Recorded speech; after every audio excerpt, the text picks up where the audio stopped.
whenever I've sat with you, we've always had a conversation about purpose. Yeah. Always had a conversation about service. Always had a conversation that's reflective. But I wanted to start with this because we are going to talk about lots of deep and meaningful things today. Yes. But I also wanted to start with this because it's my first memory of meeting you. And you've probably forgotten this, but at least for me, God. Here we go. Okay. So you'd come over for dinner. That was the first time we met. And I remember that we were about to eat. My wife had made dinner for us. And we say a prayer before we eat. But the prayer is chanted and sung somewhat in Sanskrit, which is a language that a lot of prayers are in for my practice.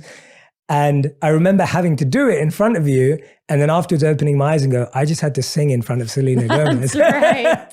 And I actually do remember that. Do you remember how bad it was? Yes. You were like, I don't know if I should sing in front of you. I was like, please. I thought it was beautiful. I thought it was amazing. And also just to say the food was incredible. I remember that more than anything. I love that. Well, I wanted to start off by just saying to you that I truly believe that this documentary is so special, genuinely. Thank you. It's powerful, it's inspiring, and it's the work that we so deeply need right now. And your voice in the conversation, the global conversation around well-being and mental health is the most powerful voice there is. It really is. Thank you. And so when you put out a piece like this and you let us in, it only strengthens the conversation across the world. And that's something that you're doing. So I want to just start off by saying that from the bottom of my heart, I'm so grateful to you. Thank you for saying that. I think that is a huge part of why I decided to release it after having an internal battle.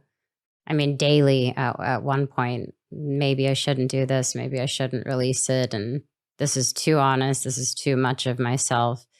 Until I realized that ultimately it was meant for something bigger. It wasn't just about me. It was about other people. And it took a life of its own and became what it is now, which I'm still nervous about. I'm still anxious about. But I think releasing it is a huge healing process for me. And it's me letting go of that version of myself.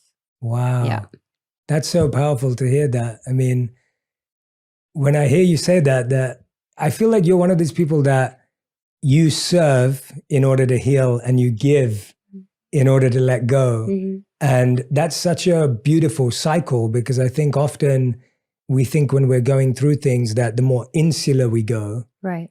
But you're someone who opens up and says, here it is. I think, being in moments of my life, whether it was my health or personal life, friendships, relationships, I feel like giving myself completely to something is just the best way I can love.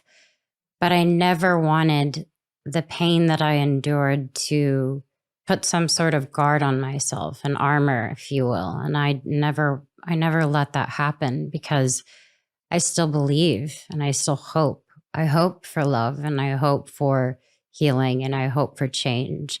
And I never want to lose that. Of course, there are days where I feel so far away, but I would rather continue to get my heart broken than to not feel at all. That's the greatest sign of strength. I mean, that is such a powerful statement. And I think with a statement like that, you're encouraging so many people to feel heard. I mean, I think most of us feel far away from those things. Right. And we're scared to admit that. I mean, you start the documentary with the promise of, I'm going to share my darkest secrets. Yeah. And when I heard that, I thought, wow, like, I was thinking, Selena, why is it that when we share what happens when we share our darkest secrets? Not just for you, but for any of us. When you're with your friends, when you're with your families, like, what does that do? I think at first it's frightening, but I feel like if you surround yourself with people who support you and love you, you have to be careful with who you share your story with. I think that can be dangerous. Sharing something that maybe was really hurtful, or sharing a story about your internal struggles to someone who may not be giving you the right advice, or guiding you another way that will only lead you to more pain, is scary. So first and foremost, I would say, making sure you surround yourself with great people. And then I would say learn everything there is to learn once it's out. Once you say, okay, I'm dealing with depression, then find out every single thing you can about what that means. And when you have a relationship with depression, as opposed to, allowing it to keep sinking and inside of you, it's a little bit more freeing, I think, to understand yourself better. I want to know what triggers me. I want to know why I get depressed, and start asking yourself questions to open up yourself instead of, it's easier said than done, though, I should say. But instead of, keeping it in, I find that the biggest reward is letting it go.